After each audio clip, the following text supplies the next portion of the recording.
When I first took over the training and development team at SpaceX, I made a lot of mistakes. This was my first big role in corporate L&D, and I wanted to make sure to have a real impact. And I'm proud of the work that I did, but especially in the first couple years, there are some things that I wish I had done differently. So today, what I want to share with you is the 3 major mistakes that I made so that if you were in the same position, you don't make them. If this is your first time on the channel, my name's Matt Chertson. I'm a former Air Force instructor pilot, and then, as I said, I led the training and development team at SpaceX for 4 years. I now run my own learning and development agency called Better Everyday Studios, where our goal is to help small to medium-sized companies have a bigger impact with their employee training. So I really want to make sure that you don't make the same mistakes I did, so let's get started. The first major mistake I made, and I think a lot of people make this one, is that I tried to help everyone. I came into this new team, it was relatively small, and I really wanted to have an impact. So as people came to me with different requests, I made sure to say, yes, absolutely, I can help you. And you know what ended up happening?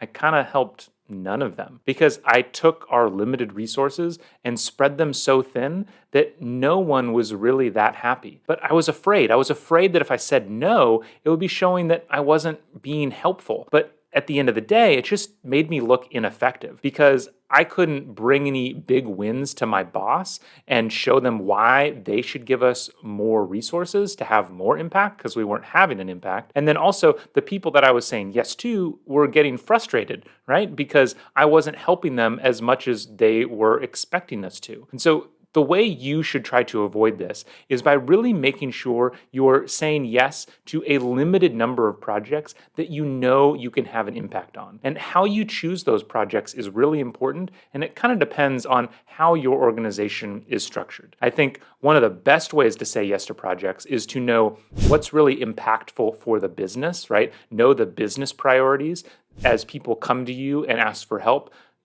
measure those requests against what's going to have an impact on the business priorities, and then say yes to those. But if you're in a position where maybe you're not sure what the business priorities are, then just get the priorities of your boss, right? Whether that's chief human resources officer or chief head of quality, whoever it might be, figure out what they care about most, and then say yes to the kinds of projects that are going to have an impact there so that you know you're kind of scratching the itch that your boss really cares about. You're going after the things that they care about. But another important factor is to make sure you're not, chasing after things that are going to have an impact, but where the teams don't really want your help. You want to make sure that the people coming to you who are eager, those are the ones that you should try to be serving first. So I recommend you kind of look at, where those 2 lines cross of who's really excited to work with you and wants help from the learning team versus what are the things that are going to have an impact either on the business or what your boss cares about. And then of course, always cross-check that with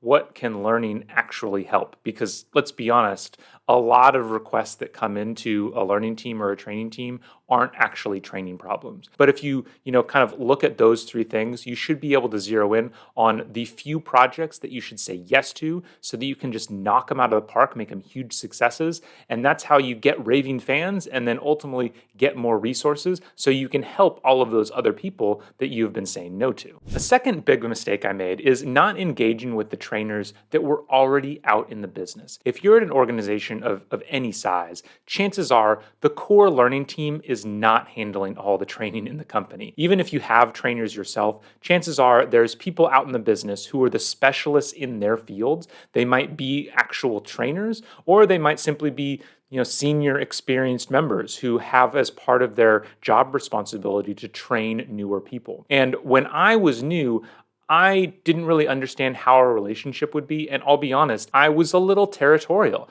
I was trying to build a name and kind of a brand in the company for our team, and I really wanted to make sure we were going out and helping people, and I didn't know how to interact with these other people, so I didn't engage with them nearly as much as I should have. Because in reality, those are the people that hold the keys to all of the knowledge that is out in the business that people need to get. And so your job as, kind of a central learning and development person is to facilitate taking of knowledge from those individuals and distribution through the rest of the company. And so your relationship with them is going to depend on every one of those individuals, and you should be thinking about helping them in the ways, with the resources that they don't have themselves. Very often, you're going to have control of the learning management system. So how can you help them utilize the learning management system to make their job easier? Are there production resources, the building of online content that you can help them with? Anything that you can do to make them be more successful, that's going to make you more successful and ultimately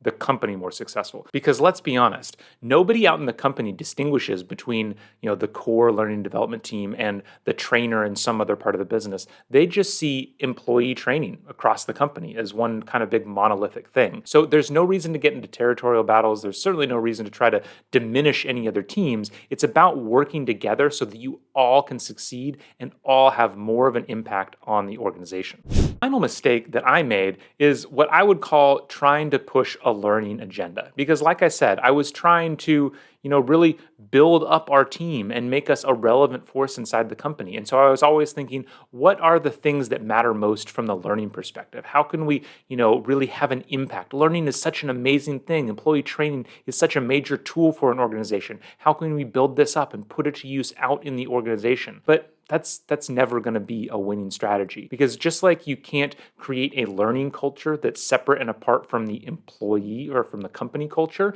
you can't, create a learning strategy that's divorced from the company strategy. And so the way to not make this mistake is kind of like I talked about in the beginning.